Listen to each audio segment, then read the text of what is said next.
Kurzemes televīzija jau vairākas reizes ir viesojusies Ventspils novada Vārves pagasta Sprīdīšu dzīvnieku patversmē Rembo, un daži no iemītniekiem vēl joprojām nav atraduši saimniekus.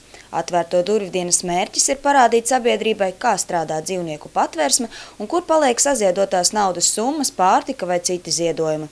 Inese ir bieži viesis patversmē. Viņa uztur mājaslapu, fotografē un ved suņus pastaigās. Parasti mēs karsējam kauliņus ar gaļu un visādas tādas lietiņas. Mums ļoti palīdz arī ziedotāji ar pienu un visādiem gardumiem, kas ir palikuši pārveikalos.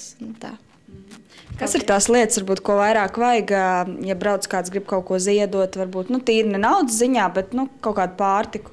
Visbiežāk jau tas ir tā suņu barība, kas trūkst. Bieži vien jau nepieciešama arī dažiem suņiem ir nepieciešama specializētā barība, kur ir iespējams pieraduši dzīvoties mājās, kur ir barot ar tādiem, un ja sāk barot ar parasto ēdienu, tad, diemžēl, spalva nāk nost un tādas lietas. Lielākā aktīviste patversmē ir Rovena. Viņa zina katru patversmes iemītnieka bēdu stāstu. Pati Rovena atzīst, ka gatava dot visu dzīvniekiem, jo necieš netaisnību pret mūsu mazajiem brāļiem. Pirms gada talkas laikā patversmē tika izveidots pastaigu laukums. Vēl nepabeigta palikusi tikai otrā ēka. Patversmē vairāk par visu šobrīd ir nepieciešamas tieši brīvprātīgo darba rokas, jo nepieciešams pabeigt šo otro ēku.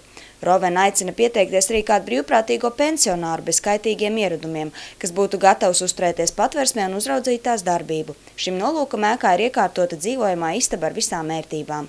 Atvērto durvju dienā Rembo ieguva jaunu iemītnieku suni vārdā Jordans Maikls, kurš ir ļoti draudzīgs un nav pelnījis dzīvi bez gādīgiem saimniekiem. Šodien pie jums ir ieradies jauns iemītnieks. Kā viņu sauc un kāds saimnieks viņš gaida? Šo mazo suņuku sauc Jordans Maikls. Viņš pašlaik dzīvo pagaidu mājās, bet šodien viņš ir atceļojis pie mums. Viņš meklē mājas, kur būs bērni, jo viņam ļoti patīk bērni. Tāpatās viņam ļoti noteikti vajadzētu siltu vietiņu, kur dzīvoties, jo viņš nemīl dzīvoties ārā. Jordanu izglāba ugunsdzēsēji vidumgrāvijā. Arī mazā Podziņa jau kādu laiku meklē jaunas mājas. Podziņas saimniece, diemžēl, nomira, un viņi bija kopā atceļojā ar vēl 2 bēdu brāļiem. 2 no pārējie abi jau atrada mājas, Podziņa, diemžēl, vēl meklē. Ļoti mīlīgs suņuks. Jā, un viņi ir atceļojuši no Zirām. Kāds saimnieks tad Podziņa gaida? Arī ar bērniem vai savā? Galvenais noteikti arī siltās telpās, kur var izspēlēties, izskraidīties.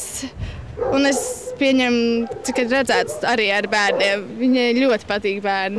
Bēdīgs stāsts ir baltajai kucītei Hannai. Vēl paies laiks, kamēr viņa spēs patiešām uzticēties cilvēkam. Februārī liela saula laikā saimnieki viņu atstāja uz ielas un aizbrauca uz ārzemēm.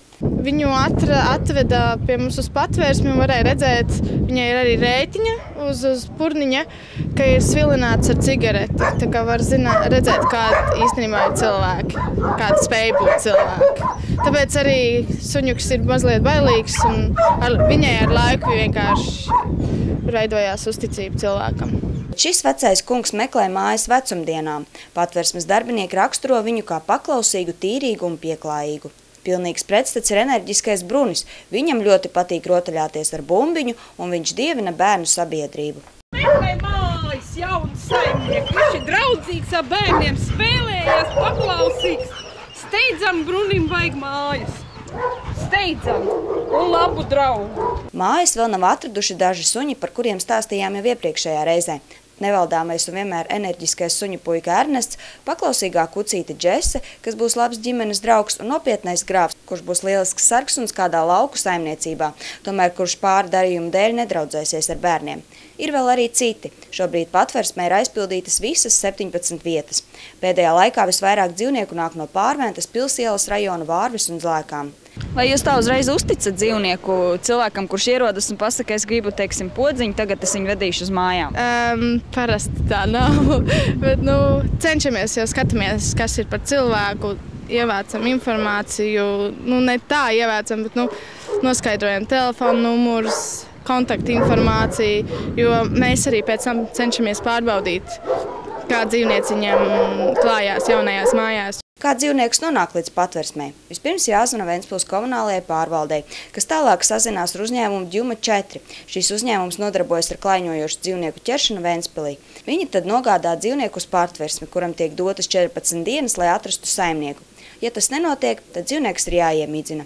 Patversmē nevienu neiemīdzina, bet dod mazajiem brāļiem iespēju atrast saimnieku arī pēc šīm 14 dienām. Dzīvnieku patversme Rembo tika dibināta 2011. gada beigās, un jau pēc pirmā gada darbības 84 suņi un 10 kaķi atrada savus mājas.